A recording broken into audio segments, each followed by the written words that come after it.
Les amis, bonjour et bienvenue sur cette nouvelle vidéo de débrief du Grand Prix de Monza qui s'est passé en Italie. Avec ce Grand Prix, on a le retour gagnant de Max Verstappen, mais aussi le retour des consignes de la part de McLaren. On en parle un peu plus dans cette vidéo. Moi, je ne suis pas d'accord avec ce retour de consignes chez McLaren, mais on va y revenir. Cette vidéo sera tournée sur un one shot parce qu'il y a des travaux à côté de chez moi, donc je ne pourrai pas tourner pendant des heures et des heures et à la fin avoir des marteaux-piqueurs dans la vidéo. Donc nous allons faire du mieux que possible. Alors la victoire de Max Verstappen en terre de Ferrari qui a été légèrement en retrait, quatrième et sixième pour Lewis Hamilton, Charles Leclerc quatrième. Verstappen remporte ce Grand Prix en Italie. Première victoire pour Laurent Mekies, le Français à la tête de Red Bull. Belle victoire de Verstappen. Verstappen n'a pas eu de concurrence en Italie. Verstappen a une super bolide pour remporter ce Grand Prix. De toute manière, leur patron avait dit dès le début, Helmut Marko avait dit dès vendredi que si McLaren n'apportait pas la puissance nécessaire, ils vont gagner cette course et ils l'ont fait. Verstappen ne s'est pas privé pour gagner cette course.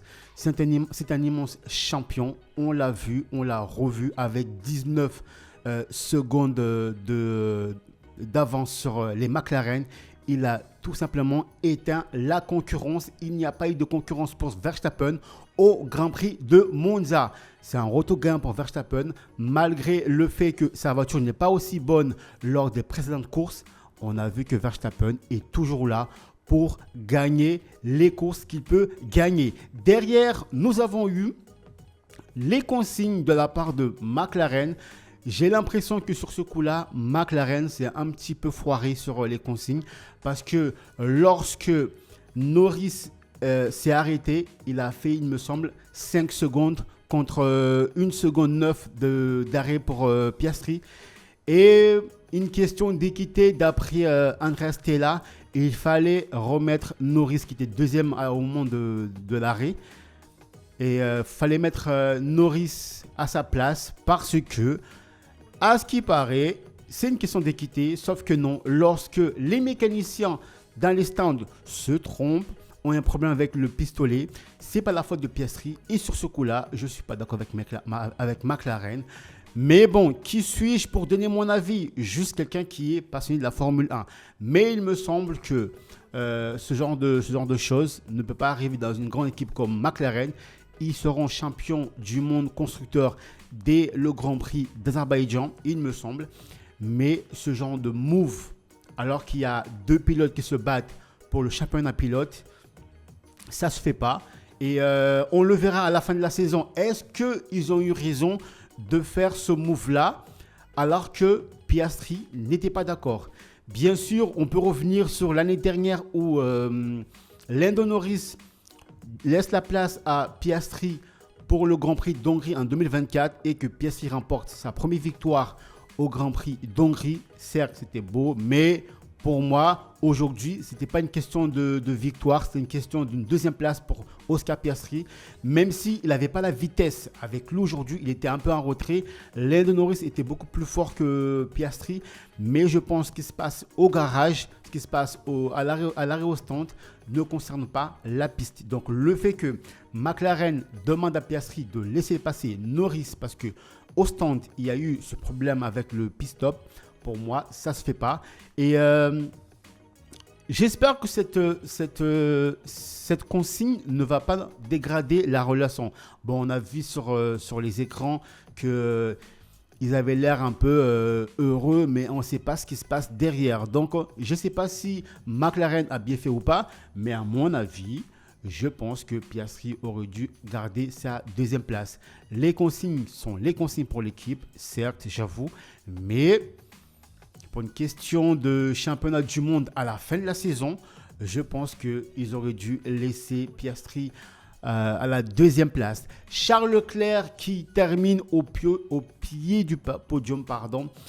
Ça, c'était vraiment dommage alors qu'il était à la maison. Leur Grand Prix national.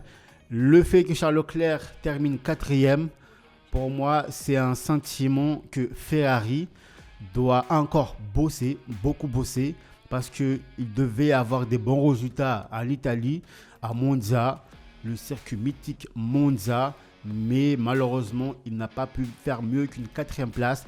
C'est dommage pour les tifosi, c'est dommage pour Ferrari, c'est dommage aussi pour Charles Leclerc. Je pense qu'il aurait aimé au moins être sur le podium.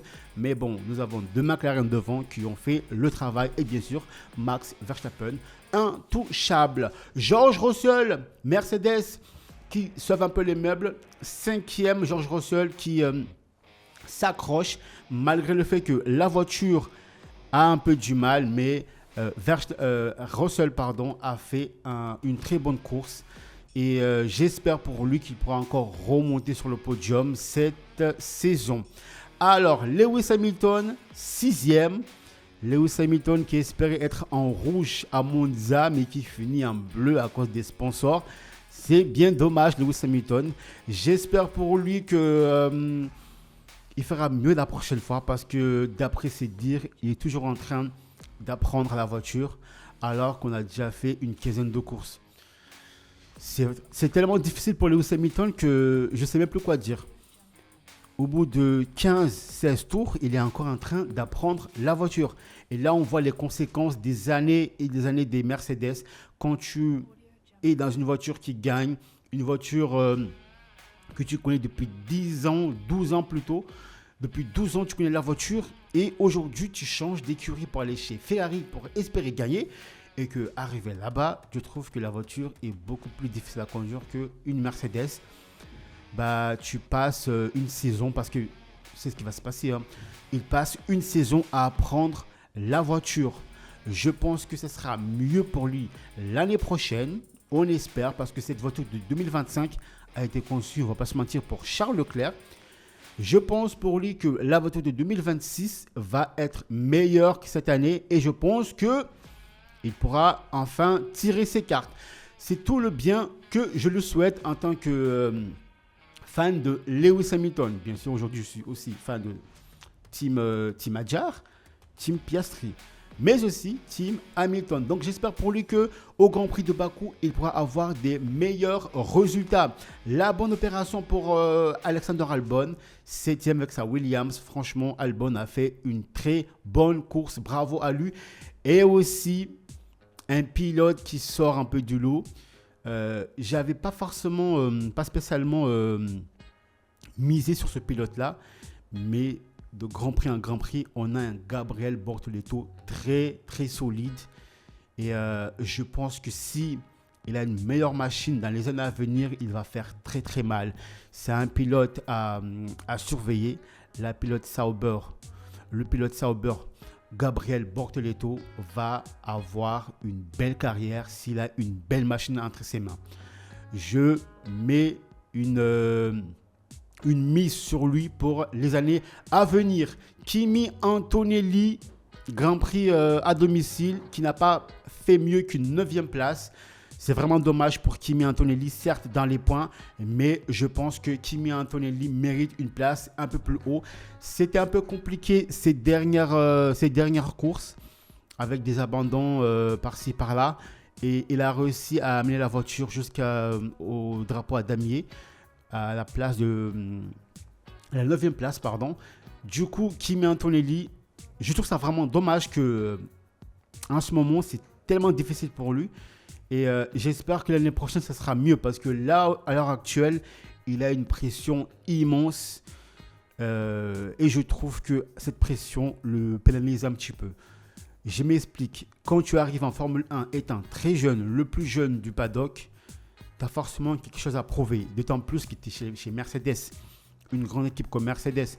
Donc, tu as la pression. Dès que tu fais le moindre erreur, on va te regarder de travers, on va te regarder bizarrement. Donc, je pense qu'Antonelli, en ce moment, il est très en difficulté à cause de la pression qu'il a. Notamment aussi, il a aussi une manière de piloter un peu agressive. Et cette manière de piloter, des fois, ça lui cause un peu des problèmes sur la piste, notamment avec il a fait sortir Verstappen, il a cogné, il a fait aussi sortir Leclerc lors du Grand Prix aux Pays-Bas. Donc avec tout ça, toute cette pression, ce n'est pas bon pour lui. Et aujourd'hui, à part une 9e place, je ne vois pas trop qu'est-ce qu'il peut faire comme résultat. Bon, je pense qu'il a des conseils de la part de Lewis Hamilton, des gens qui sont autour de lui. Mais avec cette pression, c'est pas très du joli pour Kimi Antonelli.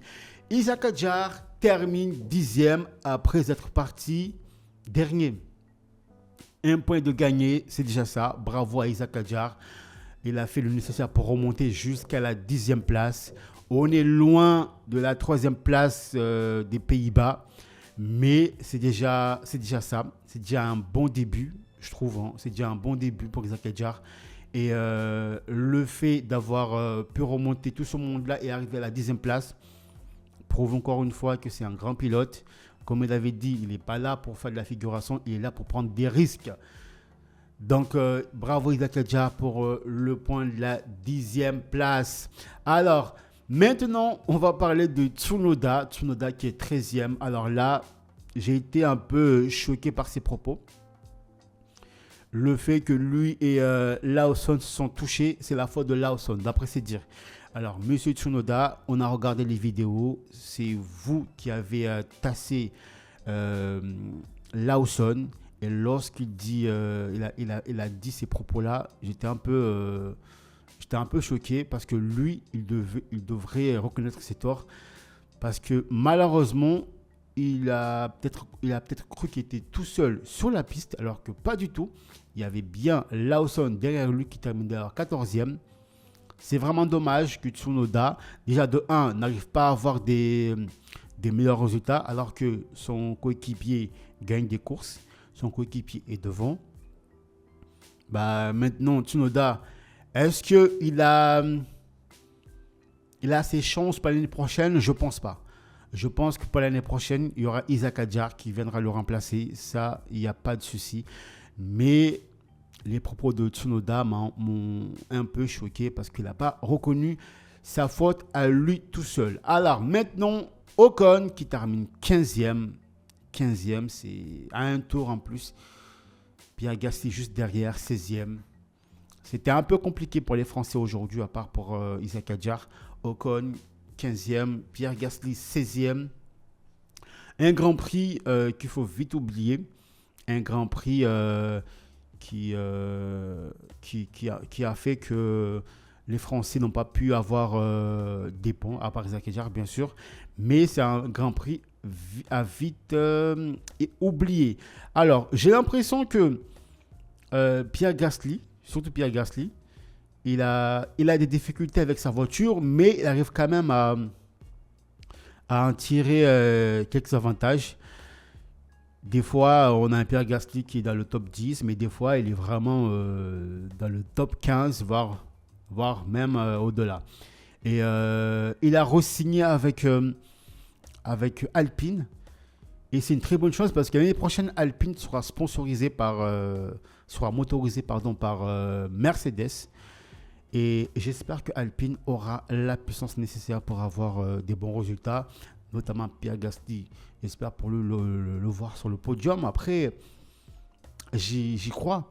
Mais est-ce qu'ils vont avoir le châssis qui va leur permettre d'avoir des bons résultats? J'espère. Esteban Ocon, il a fait plutôt une bonne saison, je trouve. Il a fait une très bonne saison, malgré sa 15e place aujourd'hui. Mais je trouve qu'il a fait une très bonne saison. Mais après, ce n'est pas terminé, bien sûr. Ce n'est pas terminé et on connaît Esteban Ocon, c'est un grand pilote. Nous arrivons à la fin de cette vidéo. J'espère qu'elle vous aura plu. Merci de vous abonner, de liker, de mettre une cloche pour ne rien rater. Et on se donne rendez-vous très vite pour de nouvelles vidéos.